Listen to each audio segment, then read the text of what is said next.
All right, I don't know. Can you guys all hear me? Hopefully you can also see the screen that I'm using. All right, I don't know. Can you guys all hear me? Oh, that's going to be annoying.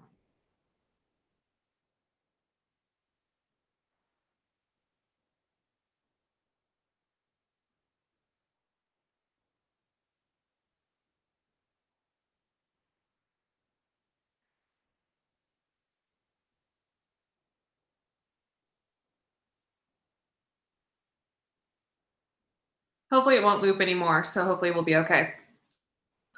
I turned off the video that I have playing in the background, so hopefully we won't hear the echo.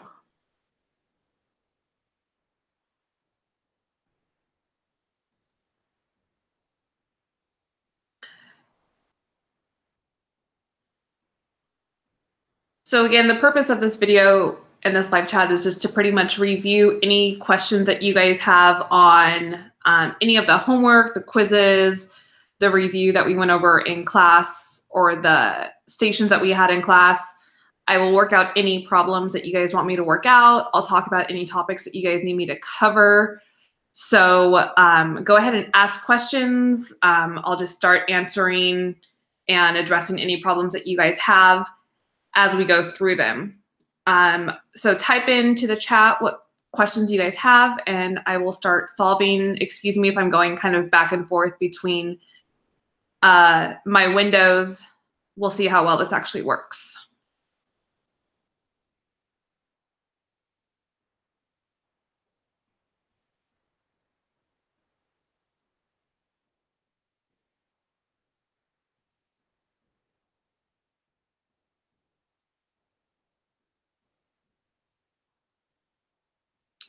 Question number 11 on 3.3.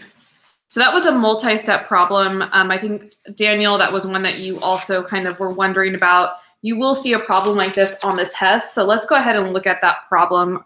I'll start solving it on here. So this is from worksheet 3.3. Whoops, 3.3, and this is number 11.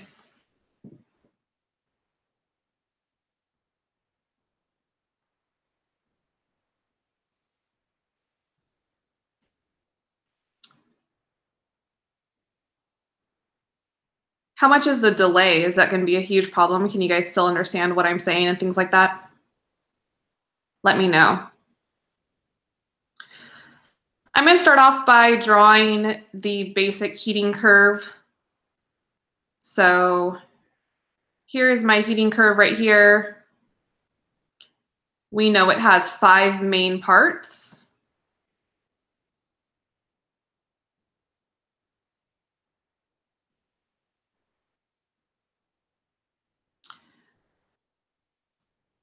Okay, if the delay gets too bad, hopefully I can figure out how to fix it. Is it that my voice is getting delayed or that the video is delayed?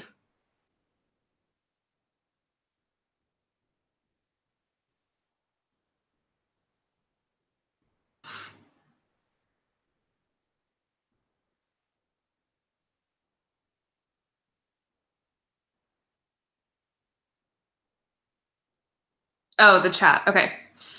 All right. So let's go ahead and look at this problem. This is, again, worksheet number 3.3, number 11. Here's my heating curve that I have right here. Again, there are 5 main parts of this heating curve.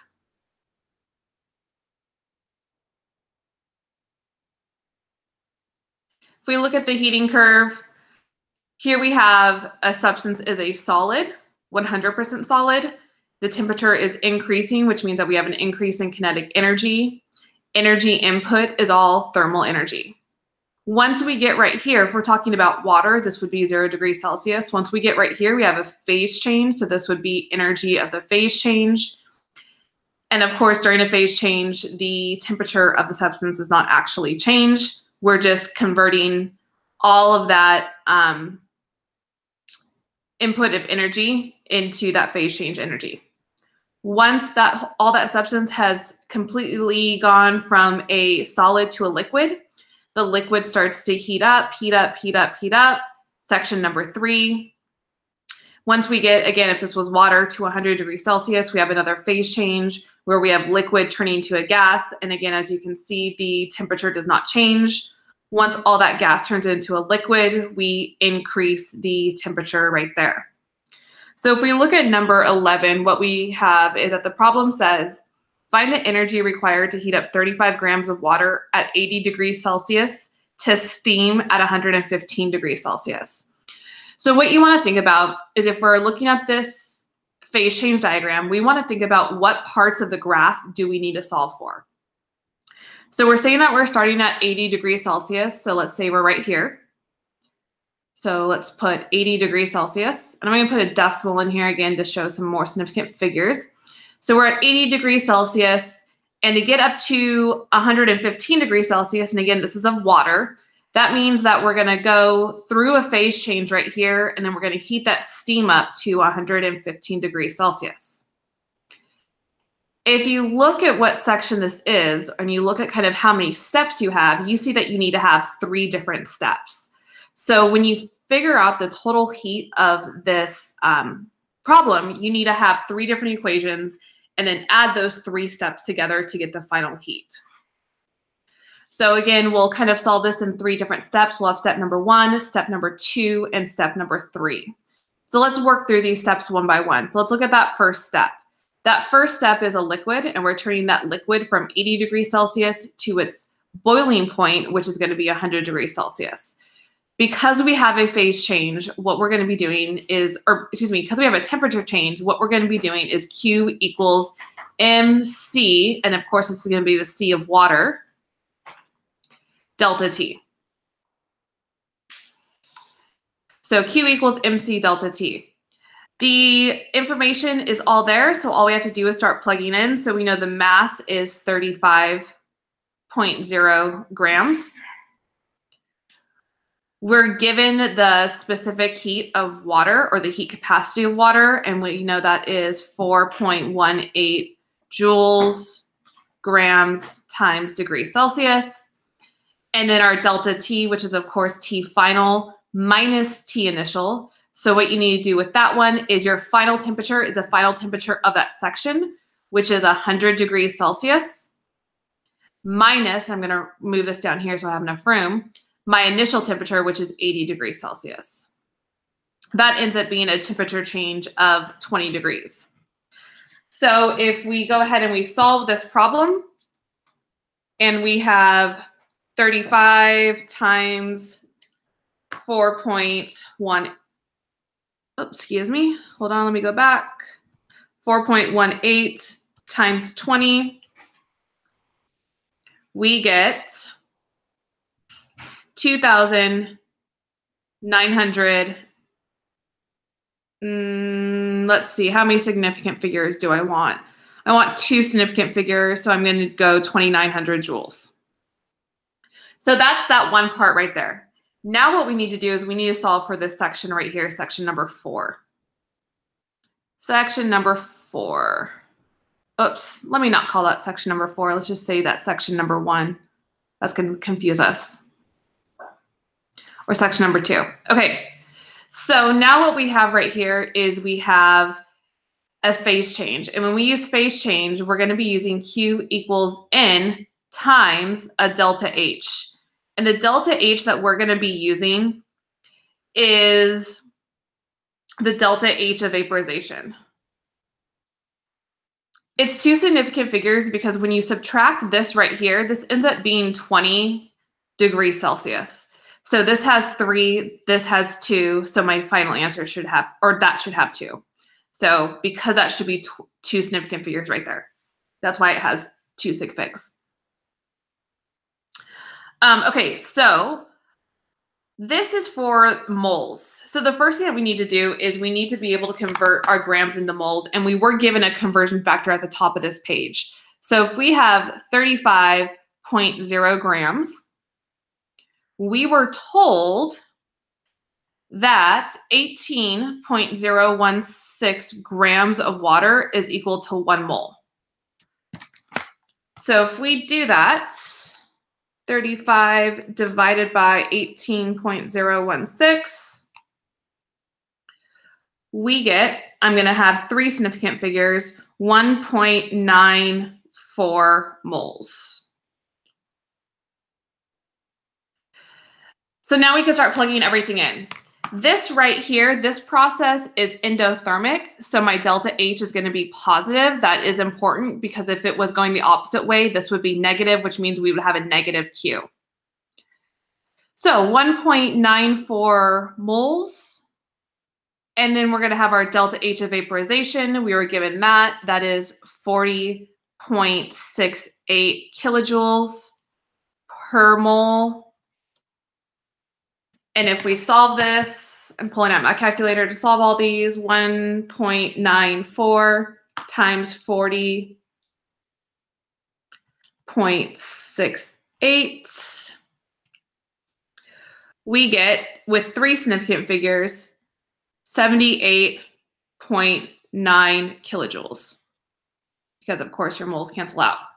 Okay, we have one more section to solve for. So let's go ahead and solve for that one last section. Section number 3, here we have steam, and steam is going from 100 degrees Celsius to 115 degrees Celsius. So because we have a temperature change, we're going to be using Q equals M. This is going to be the C of steam, and then delta T. So again, just plugging our information in, this is going to be 35.0 grams. We're given our C of steam, which is 2.08 joules grams times degrees Celsius. And then our change in temperature is going to be 115 degrees Celsius minus 100 degrees Celsius. I'm saying, just so you guys know, that 100 degrees Celsius has infinite number of significant figures because we're saying that the boiling point happens at exactly 100 degrees Celsius. So this means that this 100 degrees could be 100.00000 so on degrees Celsius. So when I subtract this, my change in temperature, my number of significant figures will be 2. Just kind of giving you guys a little bit of a heads up about that. Okay, so now we can go ahead and plug this into our calculator. We have 35 times 2.08 times 15, because that's my change in temperature. I'm going to have two significant figures again because this change in temperature right here is 15 degrees Celsius. So my Q for this is going to be 1100 joules. Now, I have my 3 different parts. The last thing that I need to do is I need to add these all together. But notice, of course, that we have joules, we have kilojoules, and we have joules right here. So we need to convert them all to joules. Divide these by 1,000 or multiply this by 1,000. You can go either way. I'm going to say this is 2.9 kilojoules. I'm going to say this is 1.1 kilojoules. And so what I end up getting, and let me move down. Whoops, sorry, you guys. I don't know why it's not letting me move down. Oh, well. We get a Q total that equals, let's see, 2.9 kilojoules plus 78.9 kilojoules plus 1.1 kilojoules. And notice that these all go out to the 10th spot. So my final answer will go out to the 10th spot as well. So 2.9, 78.9 plus 1.1. And my answer ends up being 82.9 kilojoules. So that's my final answer for that problem. All right. Let me look at what else. Let's see. A little bit of a discussion on endothermic and exothermic. So let's briefly talk about that. Someone asked about that. I'm going to go ahead and move on to a new page. I will do number 2 on station number 5 as well. So I'll make sure to get back to that. But let's talk a little bit about endothermic and exothermic.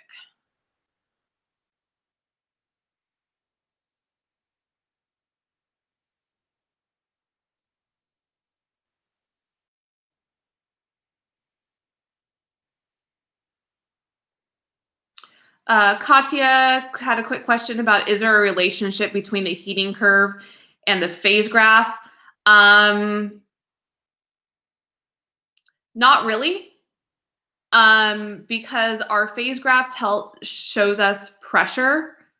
It will show us at what temperature boiling point and melting point are, which a phase diagram, a heating curve will as well. But they show some information, but definitely do not. They're semi-related. I'm sorry if that doesn't answer your question. They're semi-related to the point where they show the normal boiling and melting point, but the phase diagram has a lot more information than actually the heating curve. Okay, endothermic and exothermic. Let's talk a little bit about endothermic. Endothermic means that heat is required. Heat is required. So if heat's required, that means that heat is also absorbed. So if we have a reaction, so say that we had like a plastic bag, and say that we had the plastic bag in our hand, and inside the bag, an endothermic reaction was occurring. So here, say a reaction right here. What would happen is that heat would be going in. I'm going to put Q as heat. So heat would be going into the bag. And if we were holding that bag, our hands would be getting cold. So we would actually sense that as being cold. If we were to write out, say, like a chemical reaction, an example of an endothermic reaction would be something like, let's take H2O. Let's say that we're turning it from, let's say, a solid. Energy or heat would be a reactant, and we'd be turning it into a liquid. So here we have an endothermic reaction. Heat is required in order to turn a solid into a liquid.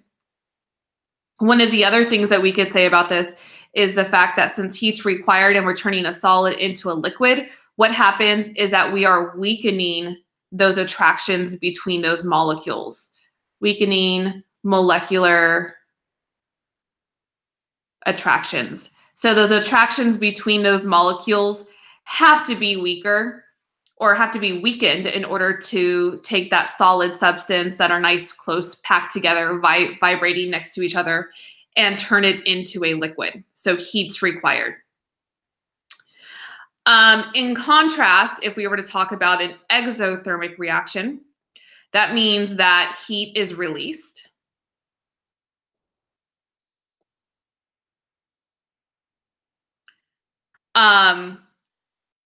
If heat's required over here, heat is produced over here. So maybe produced and heat are very similar in that way. If we had a bag or say a beaker that was having an exothermic reaction, what we would see is that heat would be coming off of the bag. So here's some cues showing that heat. So heat would be being released, and if we were holding that in our hands, we would sense that that would be getting warmer. The opposite would be an exothermic reaction. So if we had, say, some liquid water, we wanted to produce a solid, heat would be a product. And then in order to go from a liquid to a solid, that means that those molecular attractions that we were talking about over here actually get stronger. So we are strengthening those molecular attractions.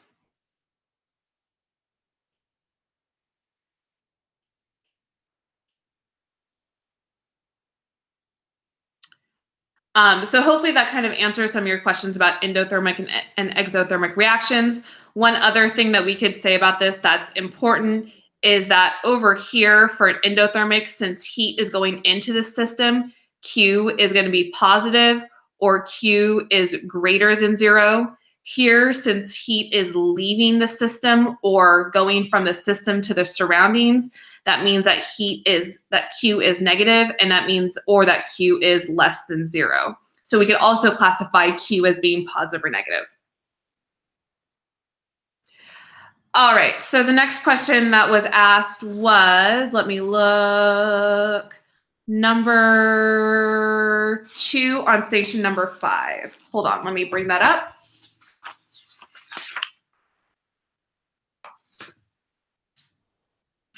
Okay, let me grab a new blank sheet. So this is number 2 on station number 5.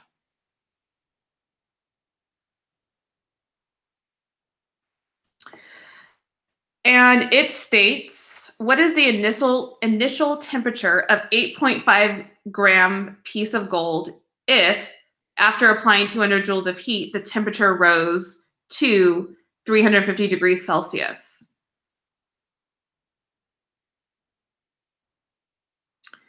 Okay, the first thing that I would do when I'm approaching this problem is I would start identifying what information they gave you. So what are your variables? That will also kind of help you to figure out what type of equation you need to use. So we are given 8.5 grams, which is a mass. So I'm going to go ahead and put mass equals 8.5 grams. Applying 220 joules of heat, that means that my Q is positive because if we're applying it, heat is going into the system, which means that it's endothermic. So this is going to be a positive 220 joules. We are given that the final temperature, T final, is 350 degrees Celsius. And then we're given that our CP for this is 0.129 joules grams times degrees Celsius. So when you're solving a problem like this, we're obviously going to be using Q equals mCp delta T. And when you're solving for something in delta T in this problem, what I would do is I would keep delta T together at first. So let me show you guys what I mean. So the first thing I'm going to do is I'm going to isolate delta T. So I'm going to divide both sides by mCp over here. Those cancel out. So my problem ends up being Q divided by the mass times the specific heat. So now I'm going to plug in some information. So I have 220 joules is my heat. I have my mass, which is 8.5 grams. And then I have my specific heat, which is 0.129 joules grams times degrees Celsius. And that's going to equal my change in temperature. So notice that I haven't even plugged in my T final yet. This is going to save you guys a little bit of time so you don't have to do some distributive property. So notice that my joules cancel out, my grams cancel out, and now I could solve for my change in temperature. So let me plug this into my calculator really fast. 220 divided by 8.5 divided by 0.129. Okay, I get my change in temperature to be 200. And I'm going to leave it at 200 because this should really be two significant figures, degrees Celsius. And that equals my delta T. Now I'm going to plug in what my delta T is. So 200 degrees Celsius is going to equal T final minus my T initial. We know my T final, so this is 350 degrees Celsius minus my T initial. I'm going to try to make this positive, so I'm going to swap this over here and swap this over here. So if I bring my T initial over here and then my 200 over here, what I end up getting is my T initial equals, that would be 350 minus 200, 150 degrees Celsius. So my initial temperature was 150 degrees Celsius. It rose 200 degrees Celsius. Okay, so that again was station problem number 2, station number 5. Give me 1 second, you guys. I need to turn on a light in my room.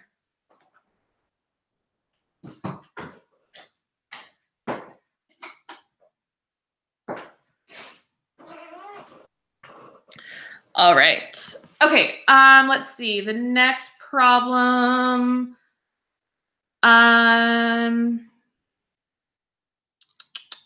We did that.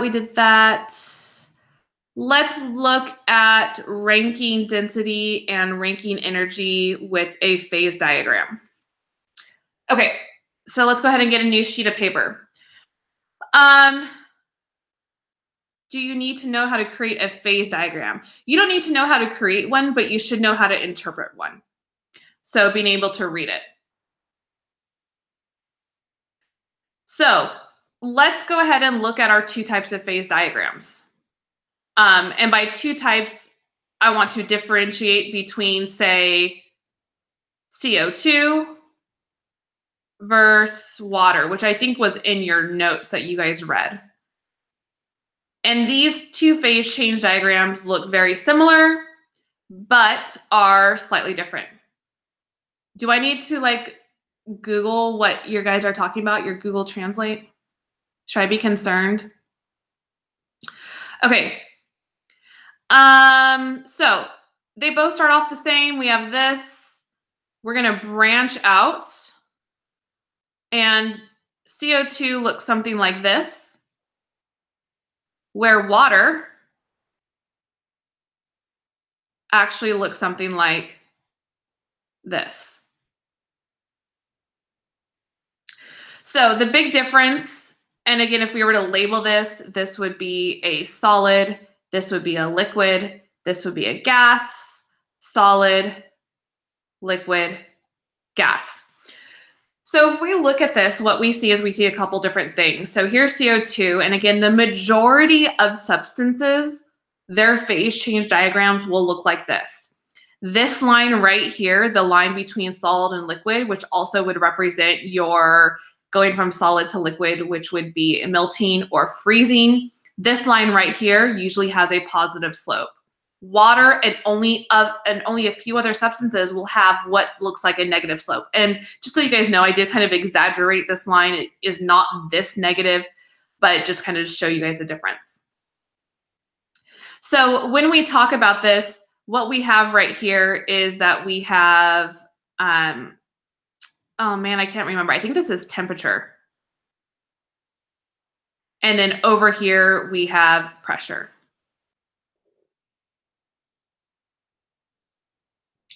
So if we wanted to rank these in order of, say, energy, what they're talking about is temperature.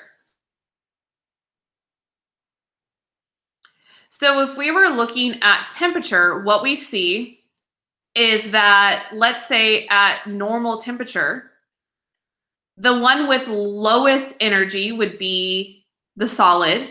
Then as we increase our temperature, we move to liquid.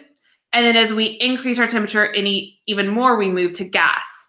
Same thing over here. At high or at low temperatures, we're more likely to be a solid. Then we move over to liquid. And then we move over to a gas. So if we were to talk about the energy, we would say that solid has less energy than a liquid and has less energy than a gas. And again, this is kinetic energy. Okay, if we were to then look at the density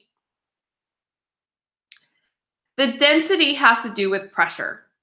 So right here, what this means is that at high pressures, we are more likely to favor, just in general, think of like high pressures, we're more likely to favor the phase that is more dense, because at high pressures, think that we have all those pressures pushing down on those particles, say in a bag or in a beaker. So what those particles are going to want to do is that they're going to want to form into the phase that is more dense, that allows them to be closer together. So the majority of substances at high pressures will favor a solid, because most substances, the solid is the most dense. So for CO2, if we're talking about density, and I'll just put the D for density, the solid is more dense than the liquid, which is more dense than the gas. Over here, the opposite is true, especially at higher pressures. At higher pressures, if we're talking about a liquid, the liquid is actually favored because a liquid is more dense. So actually what we have on this side is that we have the liquid is more dense than the solid, which is more dense than the gas. And of course, we can see this in real life because if we had, say, a glass of water and we put some ice in there, what do we notice? We notice that the ice actually floats on top of the water, which tells us that the ice is less dense or the solid is less dense than the liquid. If we had, say, a glass of CO2, which in real life we wouldn't have that, but say if we did, and we had some liquid CO2, when we put some solid CO2 in there, we would see that the solid would actually fall to the bottom. So hopefully that kind of answers your question on density and those phase diagrams. So the two types of graph is when the slope is negative and positive. Yes, Katya, yeah. So the only differences that we're really concerned with is this slope right here. So when that slope is positive, that means that the density of the solid is more dense. If the slope is negative, that means that the density of the solid is less dense.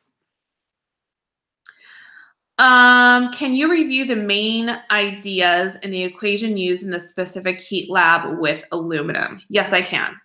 Okay, let's go over a little bit of that aluminum lab.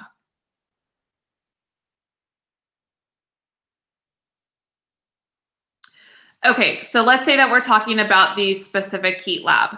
The main idea with the specific heat lab is, let me draw this. Let's say that we have a beaker. In this beaker, we have some water. And let's say that this water is at 25 degrees Celsius. It's actually room temperature water. Off to the side, we have a piece of aluminum, like we did in the lab, and we had heated this piece of aluminum up. And let's say that this aluminum is 100 degrees Celsius. Okay.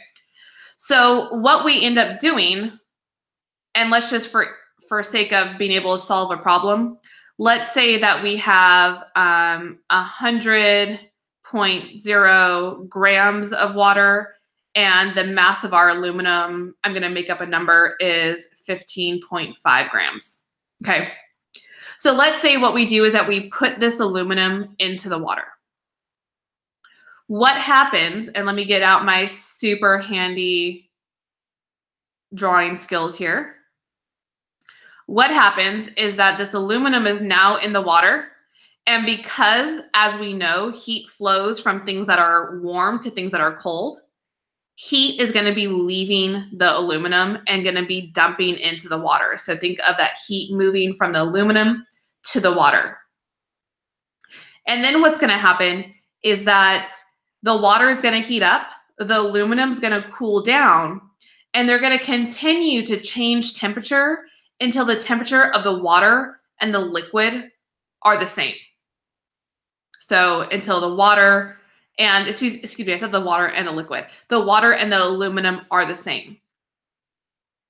So because I want to make sure that we kind of get a problem that makes sense, let me specify one thing. Let's say that we actually knew that the CP of aluminum, which was in the lab, is 0.990 joules grams times degrees Celsius.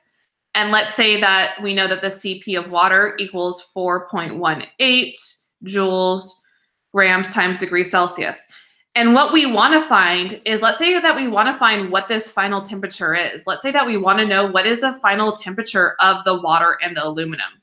So what is the final temperature? This is kind of going to be a long problem. T final of aluminum and water. And again, we know that the T final of aluminum is going to equal the T final of water. So these two will be equal. All right. So let's talk about this problem and how we would end up solving this. And I am trying to figure out how to scroll down more. Give me a minute. There is a button that I don't have that I normally do. Oh well. Okay, so what we are going to have is that what we need to recognize is that the Q of aluminum, which is losing heat, so it's exothermic, so we're going to put a negative there, is going to be equal to the Q of water, which is positive. So these two Qs are going to be the same. The heat lost by aluminum is going to be equal to the heat absorbed by water. And also the kind of what we also want to think about with this problem is that this is definitely a closed system. So a closed system, which means that no heat is being lost to the surroundings or anything like that. So if we start plugging this information in or start replacing some of this, we see that negative M, we'll say aluminum, Cp, delta T is going to be equal to the mass of water, Cp, delta T.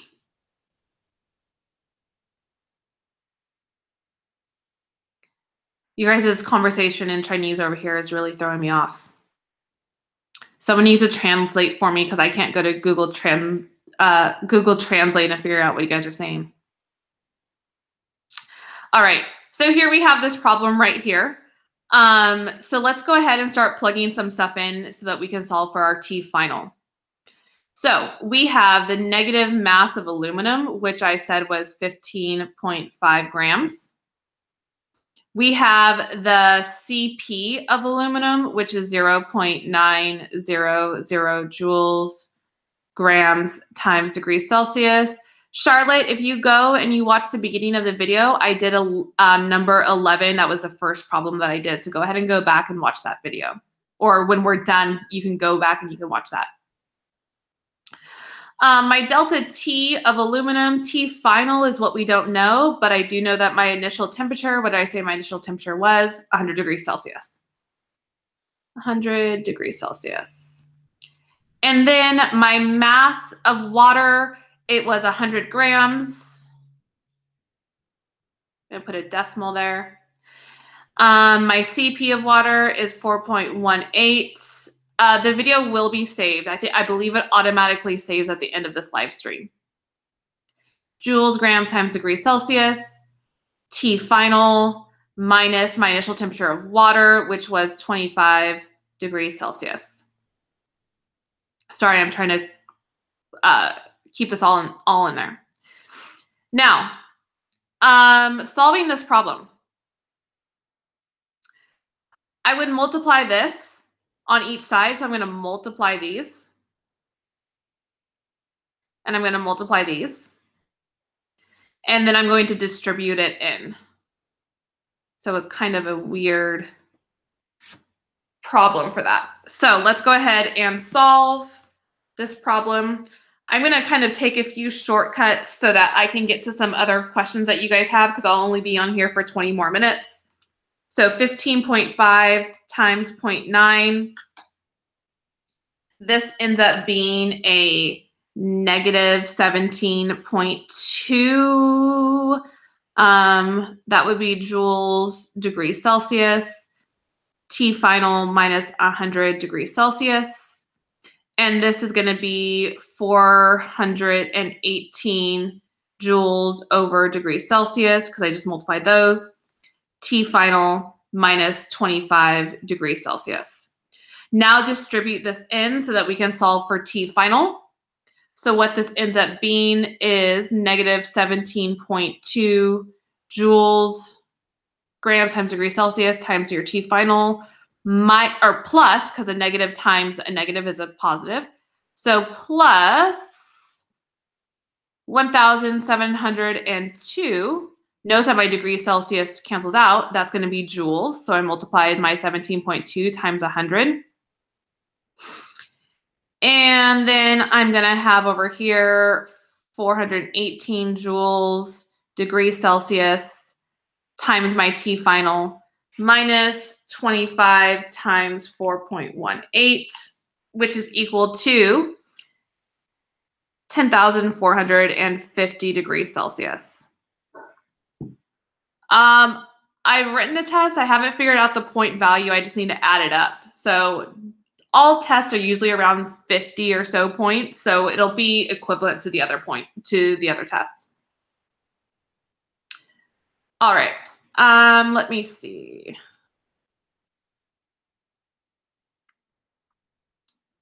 Let's see. So let's go ahead and combine like terms. And I really am trying to look for this one button that I don't see on here. Give me a minute, you guys. Let me see if I can find this button so I can scroll down. I'm not seeing it. Nope, don't want to do that yet. Come on.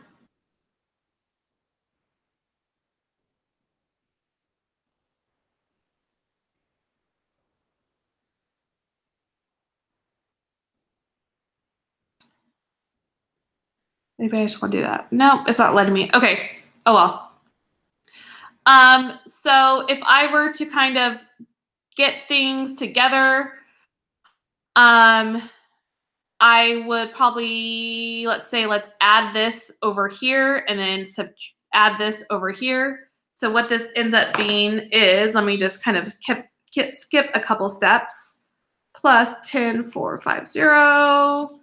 This would be 27,650 joules is equal to 17.2 plus 418. This would be 435.2 joules degrees Celsius T final, and then we'll divide both sides by 435.2 joules degrees Celsius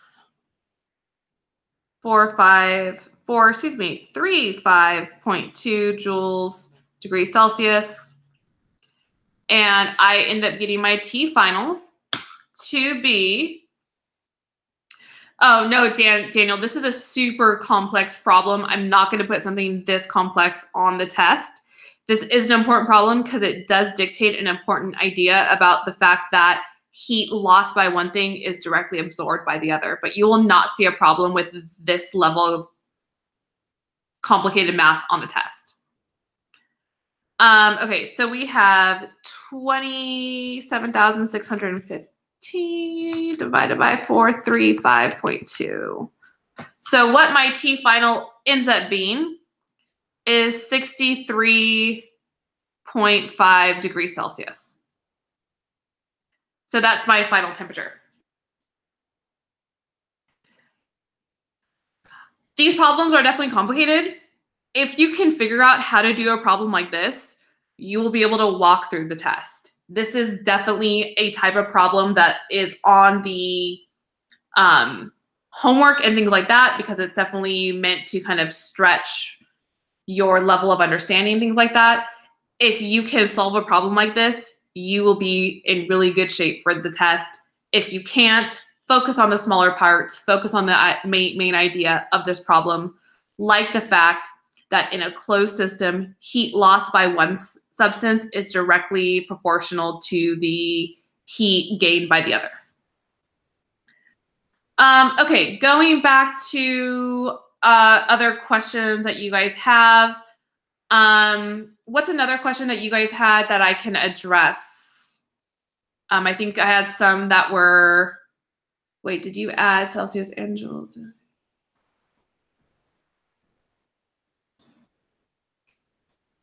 Any other questions? Katya, you had a question. Wait, did you add Celsius and joules? How did you get 2027? Okay, going back really fast.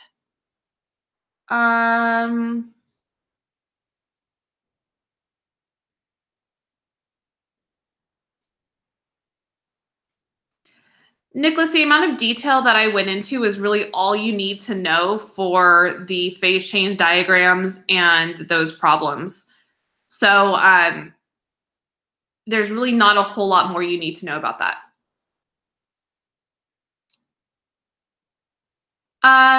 There was a question about how I got this number. What I did is that I just moved Oh, this should not be degrees Celsius. I'm sorry, degrees Celsius canceled out. This should be joules. Sorry, Katya. And yes, that would have been incorrect. You cannot actually move degrees Celsius over there. This actually was joules. I actually canceled out my wrong unit. Okay, can we do question 7 on worksheet 3.2? Okay, let me grab worksheet 3.2 really fast. Number 7. Okay, so this is worksheet 3.2, number 7. Okay. The problem says, what is the final temperature when a balloon filled with 250 grams of helium at 25 degrees Celsius releases 19.5 joules of energy? Okay, again, when you come to a problem like this, start identifying what variables you have. We are given a couple different things. We're given the mass, which is equal to 0.250 grams. We are given the T initial, which is equal to 250 degrees Celsius. Number 2 on station number 7, yes, I will do that after this. We are given the Q. Now, for this problem, it says that the energy was released, which means it's exothermic, which means we want to make sure our Q is negative.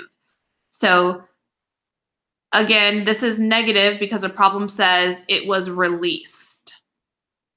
That is really important to recognize.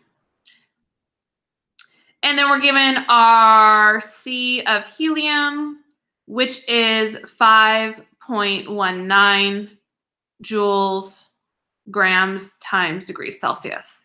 Okay, so given all this information and the fact that we want to find T final, the only equation that we have that has all those variables is Q equals MC delta T.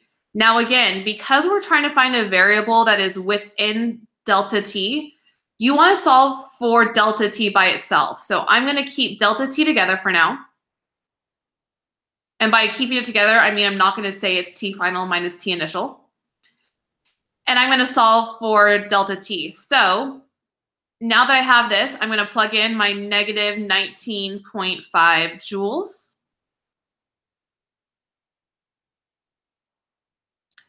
And then plug in 0.250 grams. And then my C, which is 5.19 joules grams times degrees Celsius. And that's going to equal my delta T. Joules cancels out, my grams canceled out. What this ends up being is negative 15 degrees Celsius is equal to my delta T.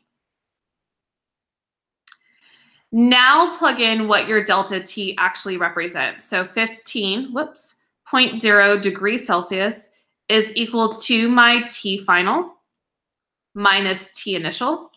We know my T initial, so negative 15.0 degrees Celsius is equal to T final minus 25 degrees Celsius. That's 0.0. So if I were to say add this to the other side, so add 25 to both sides, that means that my final temperature is 10 degrees Celsius. Now, here's where a big error could have happened. If for some reason you did not put this as a negative, that means that this would have been positive. And if your 15 degrees Celsius was positive, that meant that this would be a negative. So notice that that negative is pretty important because that gives you the right degrees Celsius. All right, we had a question for, what was it? It was station number 7, I think someone said. Station number 7, which one? Station number 7.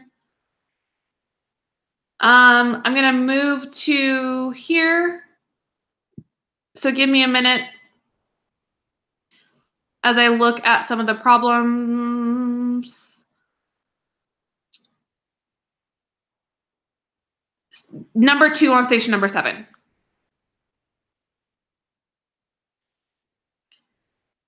Okay, let's go back.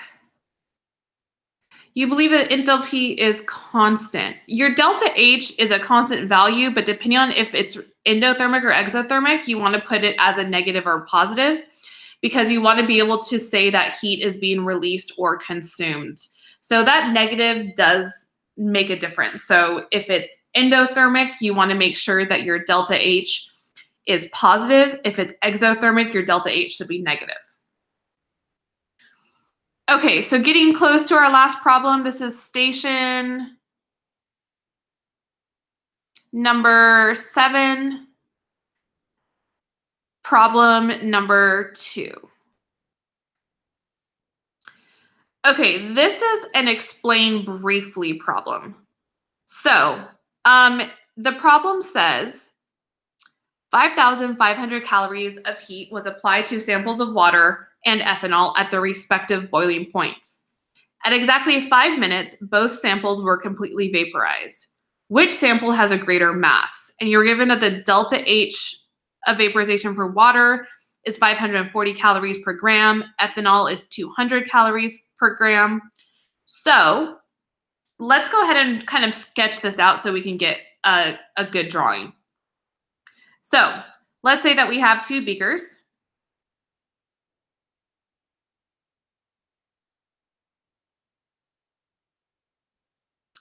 Let's say that this one is water. Let's say that this is ethanol. Now, the problem does say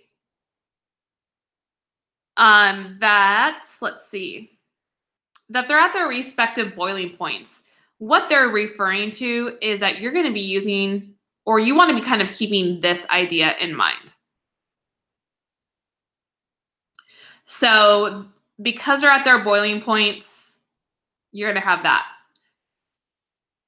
Okay, so let's see.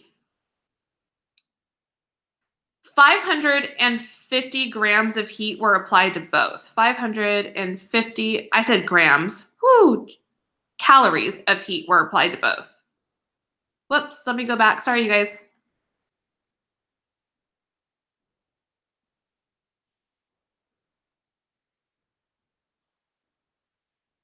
$550 calories of heat were applied to both.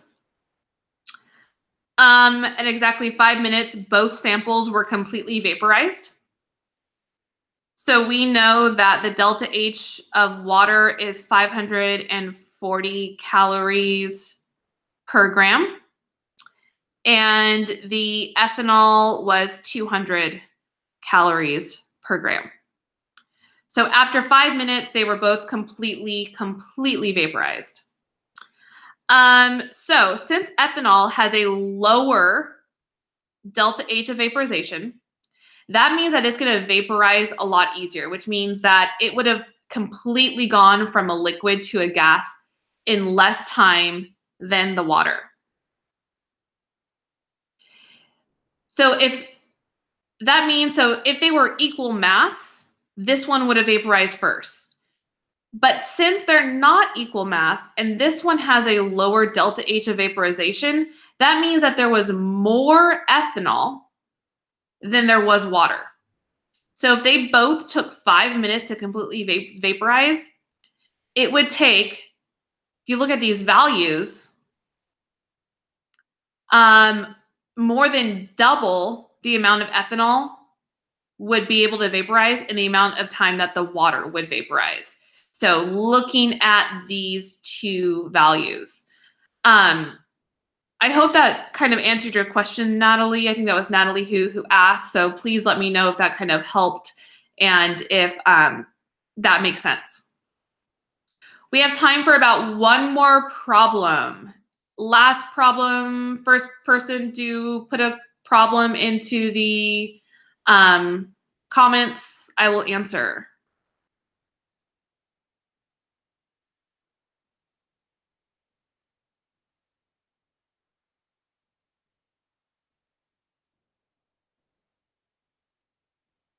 Any last questions?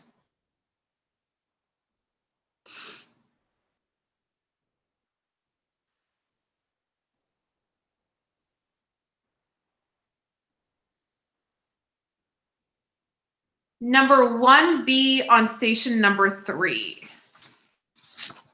Station number 3. Let me find that problem.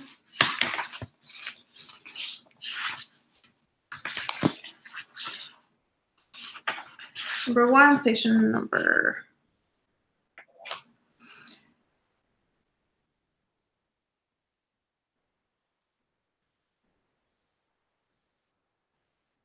Colin, will I translate your Chinese? Probably, just because I'm curious.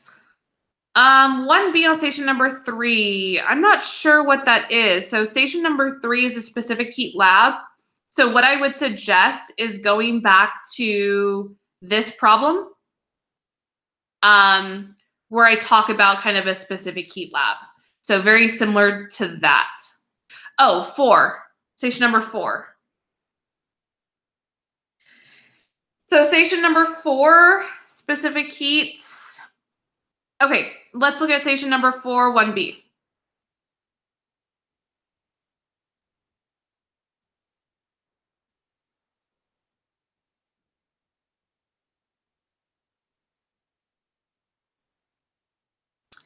It says, so we have a block of sodium and silver.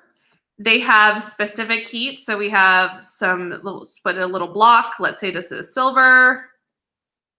I like to draw diagrams of this stuff. I still do because sometimes I kind of misrepresent something, or it helps me just kind of organize my thinking. And we are told that the specific heat, so the CP of silver, is 2.233 joules grams times degrees Celsius. We're told that the specific heat of sodium is 1.20 joules grams times degrees Celsius. And then 2B says samples of each block were heated by adding 3,000 joules of energy. The temperatures of both blocks increased by 120 degrees Celsius. Which metal had a larger temperature? This is actually very similar to this problem. So if we are adding 3,000 joules of energy to each block, and they both raise the same temperature. So they both increased. So the temperature increased 120 degrees, and this one increased 120 degrees. So what happens is that silver, since it has a lower CP, that means that this amount of heat is going to be able to change this temperature more. But since they both change the same, and this has a lower specific heat, that means that there was probably more mass. Very similar to this one when you're looking at the delta H's of fusion. It's a very similar idea. But here we have silver. CP is 0.233. This is CP of 1.2. So our mass would actually be probably somewhere along 6 times more of silver, because the CP says that we could almost heat up 6 times more silver with the same amount of energy and have the same change in temperature.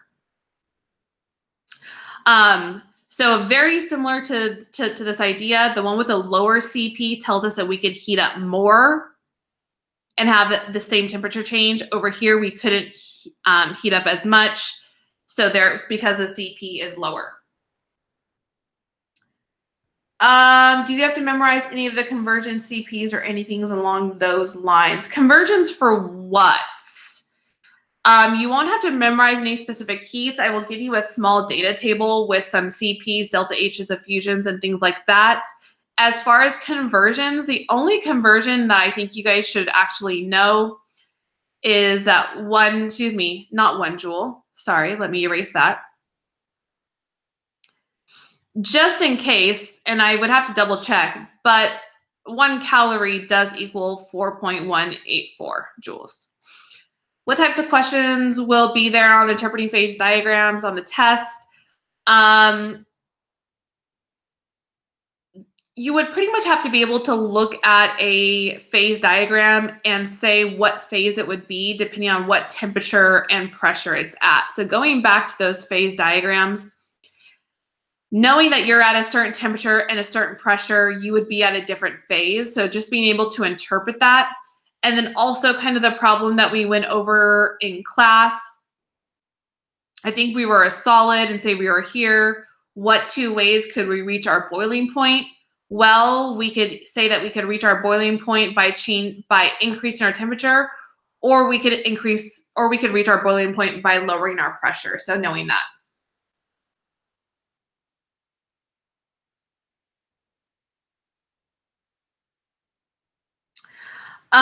Can you scroll back and critique some of my jokes? Yes, Aiden, I will critique some of your jokes. I do like a good chemistry joke. And honestly, I haven't been reading all of them, but I'm sure I will go back and read them all. And in a phase diagrams, gas is always the least dense. Yes. Not the least amount of energy, the most amount of energy. So remember, those gas particles are moving really fast, so they have the highest temperature and the most amount of energy. But they will always be the least dense. All right, you guys, I hope that this helped. If this helped, this would be something that I would definitely be willing to do again. So hopefully you guys feel a little bit more prepared for the test tomorrow. And then, of course, I will be at tutoring or in my room for tutorial at the beginning of school. I'm usually there by 7:15. So if you guys want to come by earlier, feel free to stop by a little bit earlier as well. So hope you guys have a good rest of your evening, and I will see you guys tomorrow. Good luck studying.